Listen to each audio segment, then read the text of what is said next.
Welcome back students हमारे इस नए वीडियो पे। और आज जिस चैप्टर को हम पढ़ने वाले हैं, इस चैप्टर का नाम है ग्लिम्पसेस ऑफ इंडिया, यानी कि भारत की झलक।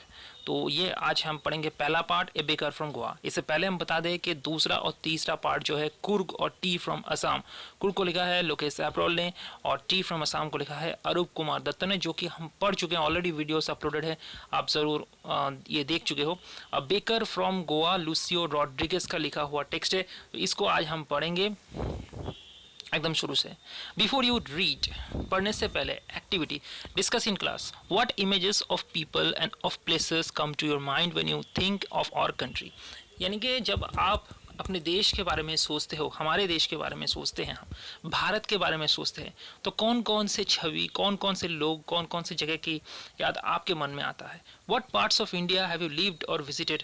भारत के कौन से पार्ट पे आप रह चुके हो या जा चुके हो। Can you name some popular tourist destination. क्या आप कुछ पॉपुलर टूरिस्ट डेस्टिनेशंस के बारे में बोल सकते हो जहाँ पर टूरिस्ट जाते हैं, जो टूरिस्ट के लिए बहुत पॉपुलर है। You may know that apart from the British, the Dutch and the French, Portuguese have also played a part in the history of our country. जो कि ब्रिटिश और नेदरलैंड्स के आदिवासी, जिसको हम डच कहते हैं, फ्रेंच जो फ्रांस के आदिवासी हैं, और पोर्तुगीज ने भी भारत के इतिहास में एक बहुत बड़ा भूमिका निभाया है। तो ये जो पोर्तुगीज़ हैं, ये अंग्रेज़ हैं, ये हमारे हिस्ट्री का हिस्सा बन चुके हैं। वो कॉलोनियल हिस्ट्री है, लेकिन वो हिस्ट्री का हिस्सा तो है। कैन यू से which part of India through French and Portuguese influences. क्या आप बता सकते हैं कि भारत के कौन कौन से जगह ऐसे हैं जहां पर फ्रांस और पोर्तुगल का बहुत बड़ा प्रभाव है। कैन यू से which part of India grow tea coffee. क्या आप बता सकते हैं कि भारत के कौन कौन से इलाके में चाय और कॉफ़ी का उत्पादन होता है। तो पहला पार्ट है a baker from Goa. This is a pen portrait of a traditional Goan village baker who still has an important place in his society. ये एक जो बेकर फ्रॉम गोवा है, ये एक पेन पोर्ट्रेट है of traditional Goan village baker का, यानी कि गोवा के विलेज का जो बेकर है, यानी कि जो बेकरी चलाता है, उसकी एक पेन पोर्ट्रेट, उसकी एक छवि यहाँ पर चित्रित की गई है। उसके बारे में यहाँ पर बताया गया है, who still has an important place in society, जिसका समाज में अभी भी बहुत महत्व है। And their famous loaves of bread, और उनके जो ब्रेड्स हैं, उस ब्रेड्स की बहुत महत्व है। Those eaters of loaves might have vanished but the makers are still there. हो सकता है कि जो वो लोब्स खाते थे, जो पसंद करते थे, वो तो यहाँ से जा चुके हैं, लेकिन उसको जो बनाते हैं वो आज भी जिंदा है। But still have amongst us the mixers, moulders and those who bake the loaves. और आज भी हमारे बीच वो मिक्सर हैं, वो मोल्डर हैं, और वो लोग हैं जो उस लोब्स को बेक करते हैं। अब हम आपको बताते हैं कि मिक्सर क्या है। मिक्सर मतलब इस बेकनी, मतलब इस जो ब्रेड है, इसको बनाने के लिए आपको बहुत सारी चीज़ों की ज़रूरत पड़ती है, इंग्रेडिएंट्स की ज़रूरत पड़ती है। और खास करके जो ईस्ट है, आप जानते हो ईस्ट को मिक्स करना पड़ता है। इसके बाद उसे मोल्ड, मतलब एक छाछ पे, एक शेप पे उसे तैयार करना पड़ता है, उसे हम मोल्डर कहते हैं। वो काम जो करते हैं, और बेक करना मतलब फार्नेस पे, जो फार्नेस होता है, जो ओवन होता है, उसमें उसको आखिरकार सेकना पड़ता है, तब जाके ये रोटी बनता है। तो as old time tested furnace still exist. आज भी वो पुराने हो चुके हैं, लेकिन समय से परीक्षित हैं, लेकिन वो एग्जिस्ट करते हैं। टाइम टेस्टेड मतलब समय ने बहुत बड़ी परीक्षा ली है उन सभी का। The fire in the furnace has yet not been extinguished. आज भी उन फार्नेस, उन ओवन की बात अगर करें तो उसका आग अभी भी नहीं बुझा है। The third and the jingle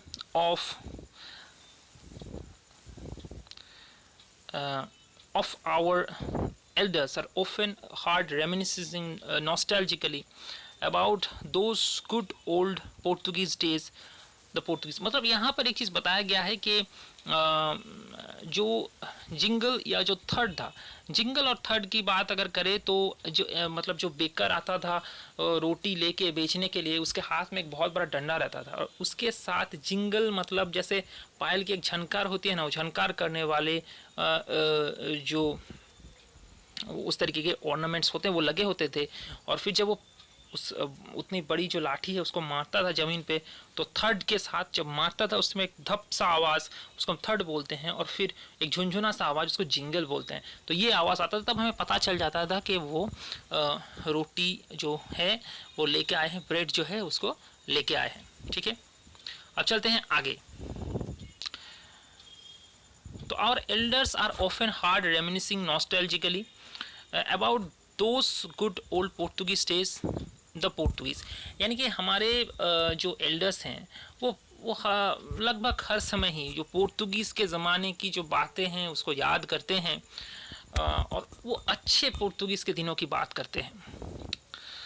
तो the traditional bakers bamboo heralding his arrival in the morning, यानी कि बेकर का जो बैम्बू था, उस बैम्बू जब वो मारता था तो फिर हेराल्डिंग मतलब घोषणा कर देना, his arrival in the morning में सुबह पे उसकी जो अराइवल होने वाली, वो आने वाला है, उसकी घोषणा हो जाती थी। जब भी वो जो थर्ड साउंड था और जिंगल साउंड था वो आता था, and can still be heard in some places, और वो आज भी सुना जाता है बहुत सारे इलाकों में। May be the father is not alive, हो सकता है कि उसके जो फादर है वो जिंदा नहीं है, but the son still carries on the family profession, लेकिन बेटा जो है अभी भी फैमिली के जो वो प्रोफेशन है उसको कैरी कर रहा है, उसको बरकरार रखा है। These bakers are even today known as poder in Goa, ये जो बेकर हैं जो ब्रेड बेचते हैं इनको आज भी गोवा में पैडर नाम से पुकारा जाता है। इस चीज़ को आप लोग याद रखना, क्योंकि पैडर जो है ये क्वेश्चन आते हैं एग्जाम में इसके ऊपर कि पैडर कौन है। तो पैडर वो बेकर है जो अभी भी फैमिली ट्रेडिशन से उस बिजनेस को कैरी कर रहे हैं। इसे जो ये ब्रेड मेकर है इनको पोर्तुगीज़ लैंग्वेज में, गोवा जो स्थानीय लैंग्वेज है उसमें पैडर कहा जाता है। During our childhood in Goa the baker used to be our friend, जब हम बचपन बिताते थे गोवा में तो ये बेकर हमारे दोस्त ही हुआ करते थे, हमारे साथी हुआ करते थे, कॉम्पेनियन एंड गाइड, और हमारे मार्गदर्शक हुआ करते थे। Used to come at least twice a day, दिन में कितने बार आते थे? 2 बार। ये क्वेश्चन आता है कि दिन में कितने बार वो आते थे, तो वो 2 बार आते थे। once when he set out in the morning on his selling round, सुबह एक बार निकल जाते थे सेलिंग राउंड के लिए, and then again when he returned after emptying the huge basket, मतलब जिस बास्केट में उसको भर के लेके जाते थे, तो जिस झांकी में भर के लेके जाते थे उस झांकी को खाली करके आते थे। द जिंगलिंग थर्ड ऑफ हिस बैम्बू ओ कासा from sleep we ran to meet and greet him, और उसकी जो बैम्बू की जो आवाज़ है, जब वो लाठी को मारते थे नीचे तो उसकी जो आवाज़ होती थी उससे हम नींद से उठ जाते थे, and we ran to meet and greet him, और हम दौड़ के उससे मीट करने के लिए और उसे ग्रीट करने के लिए हम जाते थे। मीट मतलब उसके साथ मुलाकात करने के लिए, और ग्रीट करने के लिए, ग्रीट मतलब अभिवादन करना। जब आप सुबह में किसी से मिलते हो और जब आप गुड मॉर्निंग बोलते हो, ये ग्रीट करना बोलते हैं। Why was it so? ऐसा क्यों था? Was it for the love of the loaf? क्या लोफ के लिए, उस ब्रेड के लिए क्या लव था, प्यार था? Not at all, बिल्कुल नहीं। The loaves were brought by some Pascaine or Bastine, the maid servant of the house. तो लोव्स तो जो पैस्काइन या बेस्टाइन हम कहते हैं, जो मेड सर्वेंट है घर के, उसके द्वारा खरीदा जाता था। What we longed for, those bread bangles which we choose carefully, sometimes it was a sweet bread of special make। बच्चों का जिसमें इंटरेस्ट था वो था ब्रेड बैंगल। देखो, ब्रेड और ब्रेड बैंगल एक चीज़ नहीं है। बैंगल मतलब क्या है? चूड़ी होती है, वो बैंगल बाला की तरह अगर मोटा हो, ठीक है, मोटा एकदम बैंगल, मतलब वो चूड़ी उस पतला नहीं, एकदम मोटा, और उसके अंदर में जो स्वीट, वो मीठा होता था, वो खाने में बहुत ज़बरदस्त होता था, ब्रेड बैंगल। तो ब्रेड बैंगल बच्चों के लिए बहुत फेवरेट था, और वो वेट करते थे कि वो ब्रेड बैंगल कहाँ है, क्योंकि लोफ के ऊपर उन लोगों का इंटरेस्ट नहीं था, उन लोगों का स्पेशल इंटरेस्ट था उस ब्रेड बैंगल के ऊपर। The baker made his musical entry on the scene with झंग झंग, उस साउंड को झंग झंग बोला जा रहा है। तो बेकर जो एंट्री करता था, उनकी उसकी जो प्रवेश होती थी उस झंग झंग साउंड के साथ होती थी। Sound of speciality made bamboo staff, उस बैम्बू से मतलब बैम्बू से बना हुआ जो बड़ा सा लाठी है उससे ये आवाज़ें आती थी। One hand supported on his head, एक हाथ में तो एक हाथ में उसने उस बास्केट को पकड़ा हुआ ऑन हिज हेड, माथे के ऊपर, and the other bang the bamboo on the ground, और दूसरी ओर हाथ में वो बैम्बू होता था जिसको वो मारता था। ठीक है, समझ रहे हो? मतलब वो जो बास्केट है वो एक मतलब एक हाथ में, एक हैंड के सपोर्ट में वो बास्केट और दूसरे हाथ के सपोर्ट में वो लाठी. He would greet the lady on the house good morning and then place his basket on the vertical bamboo. और उसके बाद वो क्या करता था कि वो जो लोग होते थे, मतलब घर की जो महिलाएं होती थी उन लोगों को गुड मॉर्निंग विश करते थे और देन प्लेस इस basket on the vertical bamboo. और उसके बाद जो बास्केट होता था फिर उसको उस वर्टिकल बैम्बू के ऊपर उसके लगा देते थे वो प्लेस. मतलब जब आके घर में ब्रेड देना पड़ता था तब बास्केट को कहाँ रखते थे, उस बैम्बू जो लाठी थी, बैम्बू स्टिक था उसके ऊपर, उस जो उसके पास वो बास्केट था उसको वहाँ पर लगा देता था. और गुड मॉर्निंग विश करना ये एक आप बोलते हो एक मैनर होता है. अच्छा, तो आके सभी को पहले गुड मॉर्निंग विश किया जाता था. We kids would be pushed aside with a mild rebuke. और हम बच्चे थे तो हम लोगों को थोड़ा सा डांट के, रिब्यूक मतलब चाइड करना, थोड़ा सा डांट के हटा दिया जाता था क्योंकि बच्चे जनरली बहुत उत्सुक होते हैं.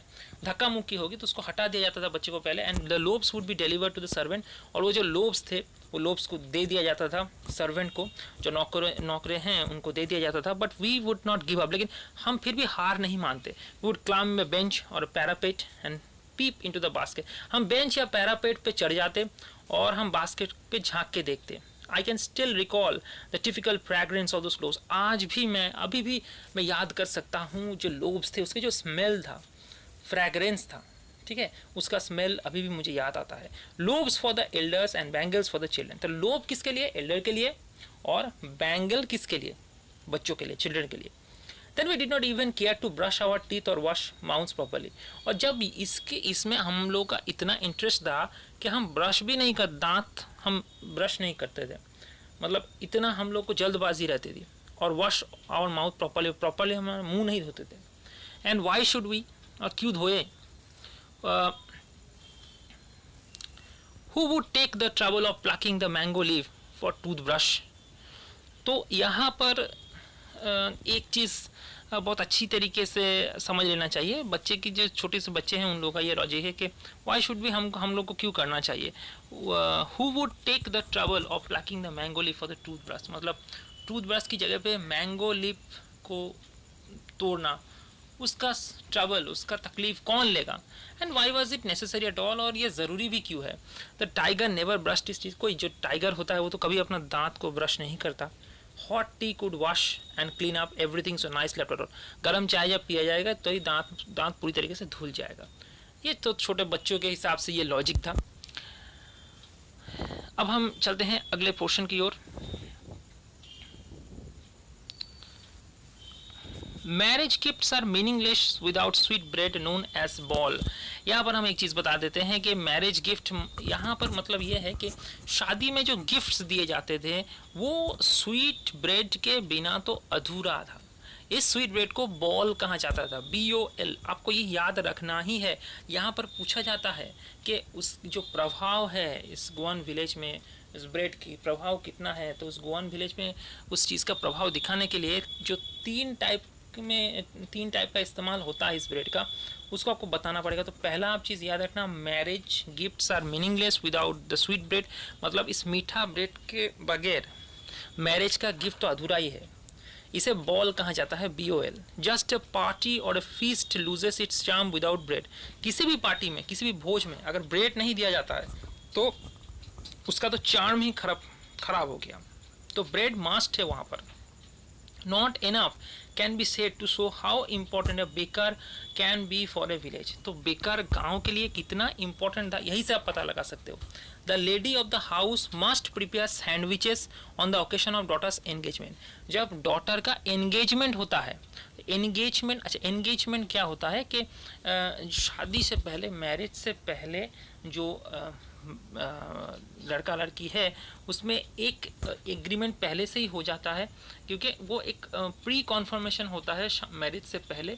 तो एंगेजमेंट इसलिए करके रखा जाता है कि अच्छा लड़का या अच्छी लड़की तो हर वक्त नहीं मिलती. तो दोनों का थोड़ा सा मतलब एंगेजमेंट में थोड़ा सा बात हुआ रहता है, बाद में जाके शादी होती है. तो ये डॉटर के एंगेजमेंट में जो लेडी ऑफ द हाउस है, मतलब घर की जो लेडी है, उसे सैंडविच अब प्रिपेयर करना ही होता है. एंड केक एंड बॉलिनहास आर मस्ट फॉर क्रिसमस. तो केक और बॉलिनहास क्रिसमस के लिए और दूसरे फेस्टिवल के लिए इसे वहाँ पर खाया जाता है, केक और बॉलिनहास। तो बॉलिनहास क्या होता है, आप बोल सकते हो कोकोनट कुकीज़, इसको हम बॉलिनहास बोलते हैं, नारियल से बना हुआ कुकीज़, ये बॉलिनहास है। तो हम यहाँ पर एक चीज़ बता दें कि घर की जो लेडी है वो सैंडविच प्रिपेयर करते हैं, उसके साथ ब्रेड रहता है। क्रिसमस और दूसरे फेस्टिवल में केक और बॉलिनहास कोकोनट कुकी ये रहता है। और मैरिज गिफ्ट स्वीट ब्रेड, जिसे हम बॉल कहते हैं, तो ये बॉल नाम से जाना जाता है। इसका मतलब क्या, तो कितना प्रभाव है ये सोसाइटी में, ये समझ सकते हो। दस the presence of the baker furnace in the village is absolutely essential. तो गांव में तो बेकर फार्नेस मतलब जिस फार्नेस पे, जिस ओवन पे रोटी को सेका जाता है, वो तो कॉमन है, वो तो हर गोवन विलेज में है, एसेंशियल है एकदम, ठीक है। इसके बाद द बेकर और the bread seller of those days had a peculiar dress known as कबाई। और उस समय जो बेकर या ब्रेड सेलर थे वो उस समय एक अद्भुत कलर के ड्रेस पहनते थे, अद्भुत तरीके की ड्रेस पहनते थे, जिसका नाम था कबाई। It was a single piece of long frock reaching down to the knees. मतलब एक लॉन्ग फ्रॉक जो है उसका एक single piece of long frock, मतलब एक पीस ही है, दो डबल पीस जो फ्रॉक नहीं है, वो सिंगल पीस एकदम घुटनों तक आ जाता था। और in our children we saw the bakers wearing a shirt and trouser which were shorter than full length ones, longer than half pants, जिसे हम 3/4 कहते हैं। तो हमारे बचपन में हमने बेकर को एक शर्ट और ट्राउज़र पहनते हुए देखा है, वो जो हाफ पैंट से बड़ा और फुल पैंट से छोटा, जिसको हम आजकल 3/4 कहते हैं। Then full length ones and longer than half pants. Even today, anyone who wears a half pant which reaches just below the knees, और अगर आजकल कोई हाफ पैंट ऐसा पहनता है जो घुटनों से थोड़ा सा नीचे गया है, जैसे 3/4 टाइप का पैंट है, तो उनको पैडर बोला जाता है कि तुम पैडर की तरह ड्रेस पहने हो।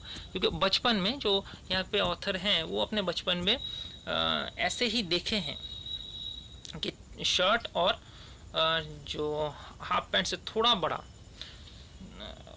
तो पैंट पहना जाता था उस टाइम पे। तो इसको कबाई बोलते थे। और अगर इस तरीके का पैंट कोई पहनता तो उसे पैडर कहा जाता था। बेकर यूजुअली कलेक्टेड इस bills at the end of the month, और मंथ के आखिर में वो अपना बिल कलेक्ट करता था, जितना भी हिसाब हुआ। Monthly accounts are used to be recorded some wall in pencil, और मंथली जो हिसाब किताब है वो किसी दीवार पे लिखा जाता था। Baking was indeed a profitable profession in old days. पुराने दिन में बेकिंग सच में एक बहुत बड़ा लाभदायक प्रोफेशन था, वो पेशा था। The baker and his family never starved. Baker और उसका परिवार कभी भी भूखा नहीं मरता था। He is family and servants always looked happy and prosperous. जो वो, उसके परिवार और उसके नौकर, वो हर वक्त खुश दिखते थे, हर वक्त तरक्की वाले ही दिखते थे। देयर प्लम फिजिक, यानी कि उसके जो मोटे शरीर, वॉज एन ओपन टेस्टिमोनी, जीता जागता प्रमाण है। टेस्टिमोनी मतलब प्रूफ है, जीता जागता प्रमाण है टू दिस, इसका मतलब वहाँ पे जो बेकरी करते थे वो कभी भी गरीबी में नहीं जीते थे, ठीक है। उसका इकोनॉमिकल कंडीशन बहुत अच्छा रहता था। Even today any person with jackfruit like physical appearance is easily compare to a baker. आज भी अगर कोई मोटा सोटा इंसान दिखता है तो उसको बेकर के साथ कंपेयर किया जाता है, क्योंकि बेकर का परिवार कभी भी भूखा नहीं रहता था, कि इकोनॉमिकल कंडीशन खराब नहीं रहता था।